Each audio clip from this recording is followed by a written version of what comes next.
दर्शकों, आज की राष्ट्रीय नीति से मैं रिपोर्टर साक्षी, कैमरामैन सुनीता जी के साथ लेके आई हूँ आज की बड़ी खबर। रूस के प्रेसिडेंट व्लादिमीर पुतिन पधारे भारत। पीएम श्री नरेंद्र मोदी खुद पहुंचे उनका स्वागत करने एयरपोर्ट। नमस्कार, मैं खुशी हूँ कक्षा 12वीं से। आज मैं आपको हमारे राष्ट्र नीति के अंदर कुछ ऐसे नायक और नायिका के बारे में बताऊंगी जो हमें मोटिवेशन देते आए हैं और हमारा रोल मॉडल बनते आए हैं। उनमें से एक है सोफिया कुरैशी। सोफिया कुरैशी एक मिलिट्री वुमेन है। इन्होंने हमारे ऑपरेशन सिंदूर मिशन को हेल्प किया था। इन्होंने काफी ज्यादा जानकारी दी हमें ऑपरेशन सिंदूर के बारे में, और इनके मिलिट्री में आने का इन्हें जो मोटिवेशन मिला वो इन्हें अपने पापा और अपने दादा से मिला, क्योंकि वो लोग भी मिलिट्री में ही थे। और मेरे साथी आपको सोफिया कुरैशी के बारे में कुछ अन्य जानकारी देंगे। भारतीय सेना में महिला सशक्तिकरण नारी शक्ति का एक बहुत मजबूत उदाहरण है जो देखा गया है। सोफिया कुरैशी ने वडोदरा से जैव रासायनिक विज्ञान में मास्टर्स की है। 1999 में वह सेना में भर्ती हुई। 2016 में उन्होंने 18 देशों के बहुराष्ट्रीय सैन्य अभ्यास एक्सरसाइज 18 में भारतीय सेना की टुकड़ी की कमान संभालने वाली पहली महिला अधिकारी बनी। अब जैसे कि आपने सोफिया कुरैशी के बारे में इतना कुछ जाना, तो इनसे आप मोटिवेशन ले सकते हैं कि आप भी कुछ अच्छा कर सकते हैं। आइए हम मिलकर इस देश को बदलते हैं।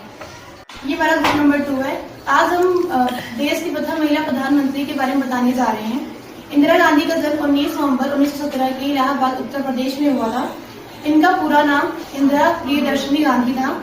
इनका जो बचपन था पूरा वो बहुत ज्यादा स्वतंत्रता संग्राम के माहौल में बीता था, क्योंकि इनकी जो दादा थे मोतीलाल और इनके पिता जवाहरलाल नेहरू, ये दोनों ही स्वतंत्रता संग्रामी थे। इनके पिता जवाहरलाल नेहरू वो भारत के प्रथम प्रधानमंत्री बने थे।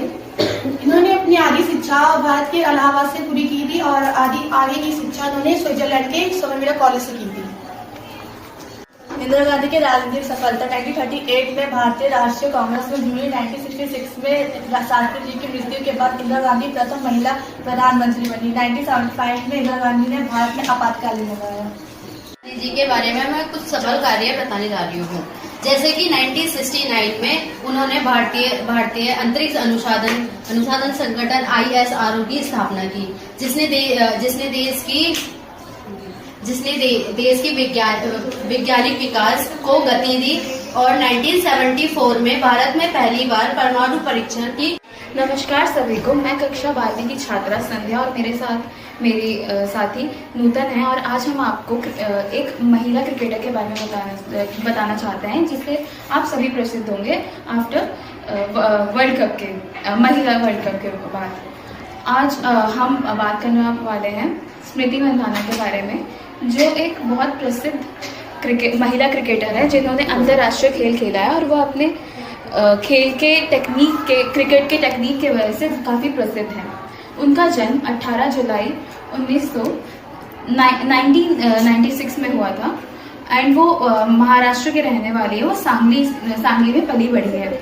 मेरी दोस्त उनकी उपलब्धियों के बारे में कुछ बताएंगी। भारत की पहली महिला जिन्होंने 3 format test, ODI and T20 में शतक लगाई और ICC cricket of the year और अर्जुना अवार्ड प्राप्त किया।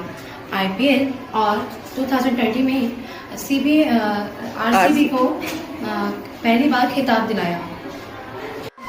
उन्होंने अपना करियर 16 साल के बरस में 2013 में अपना फर्स्ट अंतर्राष्ट्रीय डेब्यूट करा था, जिससे आप सब प्रेरित हो सकते हैं और उससे सीख सकते हैं। और नमस्कार सभी को, मेरा नाम जानवी है। मैं कक्षा 12वीं की छात्रा हूँ।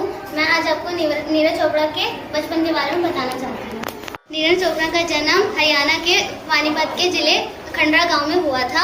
उनका बचपन में उनका वजन थोड़ा भारी था, तो उनके घर वालों ने उन्हें खेल कूद में भाग लेने के लिए प्रेरित किया।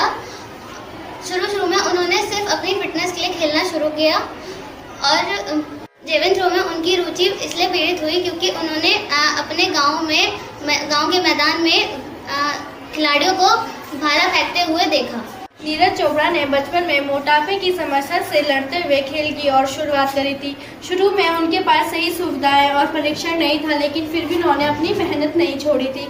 गांव में उन्होंने छोटे मैदान में अभ्यास से शुरू करते हुए देश के बड़े खिलाड़ियों के बीच अपनी जगह बनाई। इन्हीं संघर्षों से गुजरते हुए वे ओलंपिक में जीतने वाले भारत के पहले भाला फेंक खिलाड़ी बने।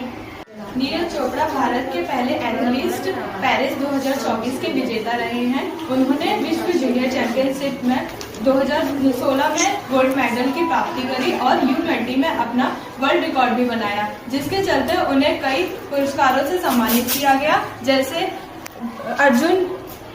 अर्जुन पुरस्कार इत्यादि। नीरज चोपड़ा भारत के सर्वश्रेष्ठ खिलाड़ियों में से माने गए हैं। हमें भी उन्हीं की भांति खेलों और कूदों में भाग लेकर अपने देश का नाम रोशन करना चाहिए। आज की इस राष्ट्र नीति की कक्षा में हमने बहुत सारे अच्छे नायक और नायिका के बारे में जाना, जो हमें ये बताते हैं कि हमें भी अपनी जिंदगी में आगे बढ़ के कुछ करना चाहिए और हम आगे कैसे बढ़ सकते हैं। ये हमें मोटिवेशन देते हैं और बताते हैं अगर हम कुछ करना चाहें तो हम कर सकते हैं। उम्मीद है आपको हमारी आज की क्लास अच्छी लगी होगी और आप भी इन सब के बारे में जानेंगे। शुक्रिया।